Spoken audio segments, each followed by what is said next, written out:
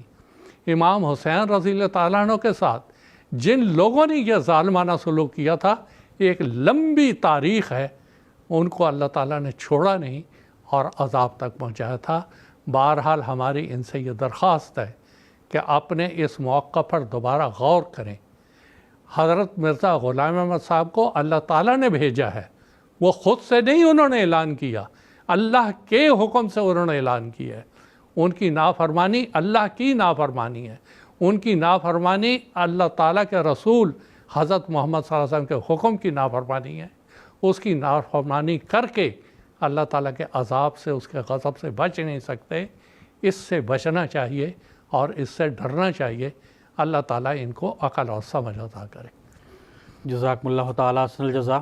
خاکسار کا اگلا سوال محترم مولانا شیخ مجاہد احمد شاستری صاحب سے یہ ہے کہ امام جماعت احمدیہ عالمگیر سیدنا حضرت خلیفۃ المسیح الخامس ایدہ اللہ تعالیٰ بنصرہ العزیز نے ماہ محرم کی فضیلت اور اس میں کثرت کے ساتھ درود شریف پڑھنے کے متعلق بہت سے ارشادات بیان فرمائے ہیں، تو ان کی کچھ تفصیل بیان فرمانے کی درخواست ہے۔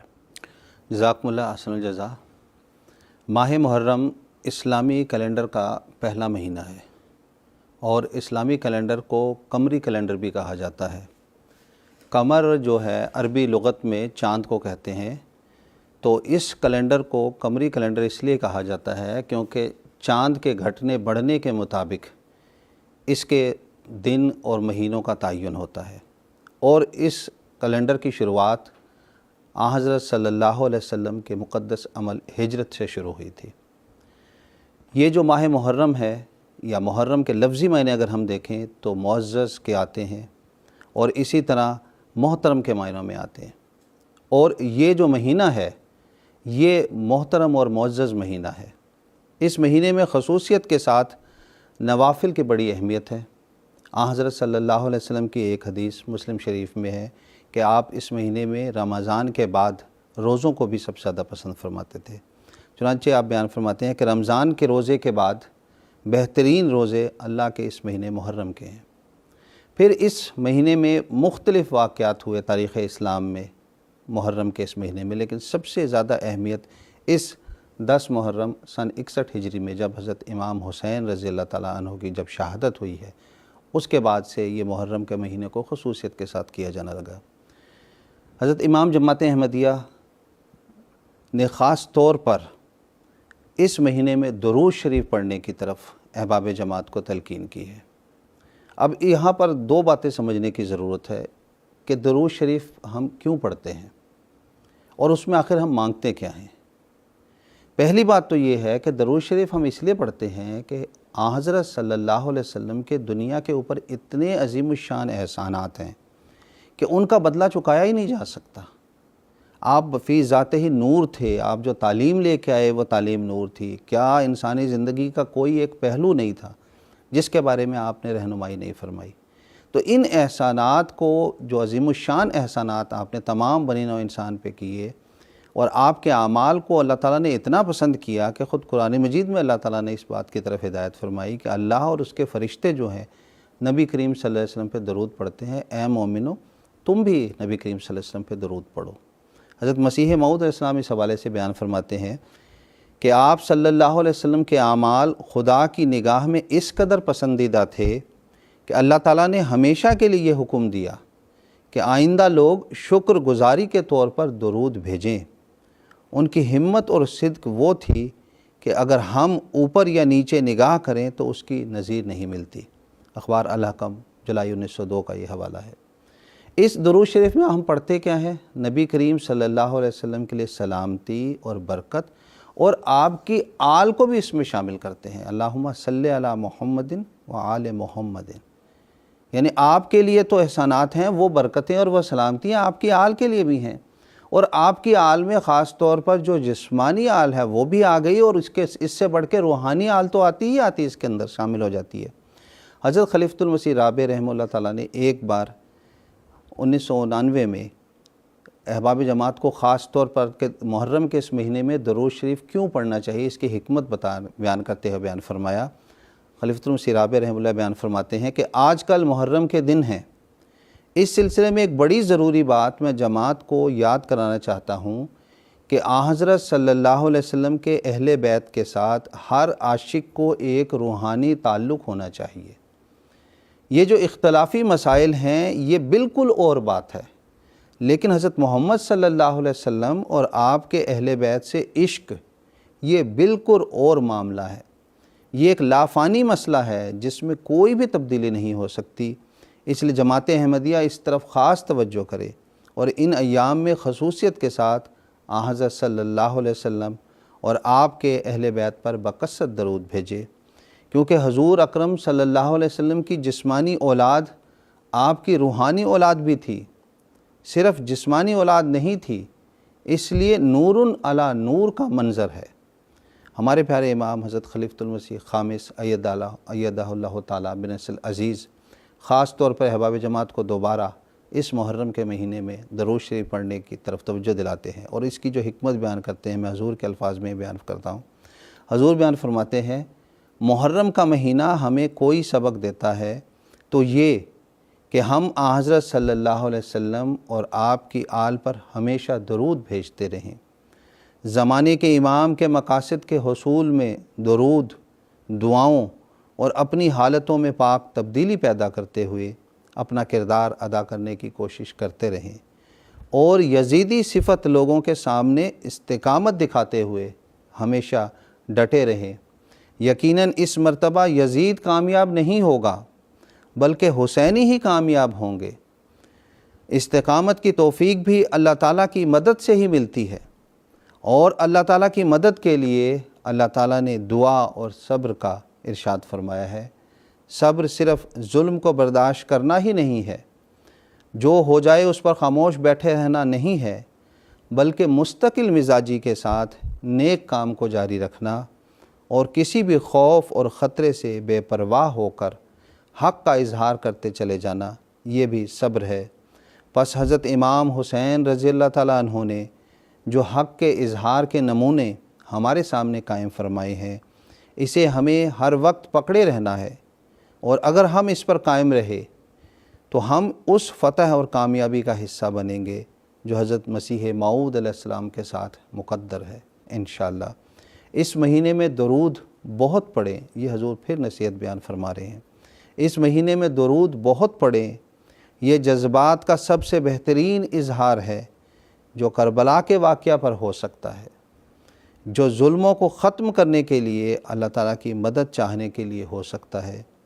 حضرت صلی اللہ علیہ وسلم پر بھیجا گیا یہ درود آپ کی جسمانی اور روحانی اولاد کی تسکین کا باعث بھی بنتا ہے۔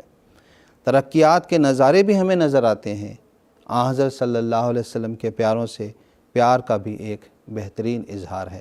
اس تفصیلی اقتباس کو میں نے اس لیے پڑھا کہ اس کے اندر تفصیل کے ساتھ کہ درود شریف کیوں پڑھنا چاہیے، یہ درود شریف حضرت صلی اللہ علیہ وسلم کی جسمانی اور روحانی اولاد تک کیسے پہنچتا ہے، یہ درود شریف کے نتیجے میں پھر اللہ تعالیٰ حق اور استقامت کیسے عطا کرتا ہے، یہ ساری باتیں اس کے اندر کھل کے آ گئی ہیں۔ پھر خاص طور پر حضور نے ایک اور موقع پر خلیفۃ المسیح خامس ایدہ اللہ تعالیٰ بنصر العزیز نے بیان فرمایا کہ دعاؤں کی قبولیت اور محرم کے حوالے سے میں یہ بھی کہنا چاہتا ہوں کہ ان دنوں میں اس مہینے میں درود شریف پر بہت زیادہ زور دیں کہ قبولیت دعا کے لیے نسخہ حضرت صلی اللہ علیہ وسلم نے ہمیں بتایا ہے۔ یعنی اگر دعاؤں کی قبولیت چاہتے ہیں تو ان ایام میں جو محرم کے بابرکت ایام چل رہے ہیں، جس کے رمضان کے بعد جس مہینے میں روزے سب سے زیادہ اہمیت کے حامل ہو جاتے ہیں، اس میں قبولیت کا بھی یہ دروازہ ہے۔ پھر حضور آگے بیان فرماتے ہیں حضرت صلی اللہ علیہ وسلم کے عاشق صادق نے یعنی حضرت مسیح موعود علیہ السلام نے اپنے عملی نمونہ سے درود شریف کی برکات ہمارے سامنے پیش فرما کر ہمیں اس طرف خاص توجہ دلائی ہے۔ لیکن ہمیشہ یاد رکھنا چاہیے کہ درود پڑھنے کے لیے اپنے آپ کو اس معیار کے مطابق ڈھالنے کی کوشش کرنی ہوگی جس سے درود فائدہ دیتا ہے۔ اگر حضرت صلی اللہ علیہ وسلم پر درود بھیج رہے ہیں تو آپ کے مقام کی پہچان بھی ہمیں ہونی چاہیے۔ بس مختصر یہ ہے خلاصہ کہ حضرت امام حسین رضی اللہ تعالیٰ عنہ کا جو مقام اور مرتبہ ہے اس کو مد نظر رکھتے ہوئے بھی اس ماہ محرم میں خاص طور پر حضرت صلی اللہ علیہ وسلم پر درود پڑھنا چاہیے، تاکہ آپ پر، آپ کی آل پر جو روحانی اور جسمانی ہے اللہ تعالیٰ کی برکتیں اور رحمتیں نازل ہوں۔ جزاکم اللہ احسن الجزا۔ جزاکم اللہ تعالیٰ احسن الجزا۔ ناظرین، اس کے ساتھ ہی ہمارے آج کے اس ایپیسوڈ کے اختتام کا وقت ہوا چاہتا ہے۔ پروگرام کے اختتام پر خاکسار سیدنا حضرت اقدس مسیح موعود علیہ السلام کا اقتباس پیش کرے گا۔ حضرت مسیح موعود علیہ السلام فرماتے ہیں، حضرت امام حسین اور حضرت امام حسن رضی اللہ عنہما خدا کے برگزیدہ اور صاحب کمال اور صاحب عفت اور عصمت اور ائمۃ الہدیٰ تھے، اور وہ بلا شبہ دونوں معنوں کے روح سے حضرت صلی اللہ علیہ وسلم کے آل تھے۔ تریاق القلوب روحانی خزائن جلد 15 صفحہ نمبر 364 تا 65 حاشیہ۔ اسی طرح ایک اور مقام پر آپ علیہ السلام فرماتے ہیں، مجھے علی رضی اللہ تعالیٰ عنہ اور حسین رضی اللہ تعالیٰ عنہ سے ایک لطیف مشابہت ہے، اور اس بھید کو مشرق اور مغرب کے رب کے سوا کوئی نہیں جانتا، اور یقیناً میں علی رضی اللہ تعالیٰ عنہ اور آپ کے دونوں بیٹوں سے محبت رکھتا ہوں اور اس سے دشمنی کرتا ہوں جو ان دونوں سے دشمنی رکھتا ہے۔ سر الخلافہ روحانی خزائن جلد 8 صفحہ نمبر 359۔ ناظرین، اس کے ساتھ ہی ہمارا آج کا یہ ایپیسوڈ اختتام پذیر ہوتا ہے۔ انشاءاللہ تعالی اگلے ایپیسوڈ سے سیدنا حضرت مسلح موعود رضی اللہ تعالیٰ عنہ کے پرمعارف خطاب عرفان الہی کے موضوع پر بات چیت کو شروع کریں گے۔ تب تک کے لیے ہمیں اجازت دیجیے۔ السلام علیکم ورحمۃ اللہ وبرکاتہ۔ آؤ لوگوں کہ یہی نور خدا پاؤ گے، لو تمہیں طور تسلی کا بتایا ہم نے۔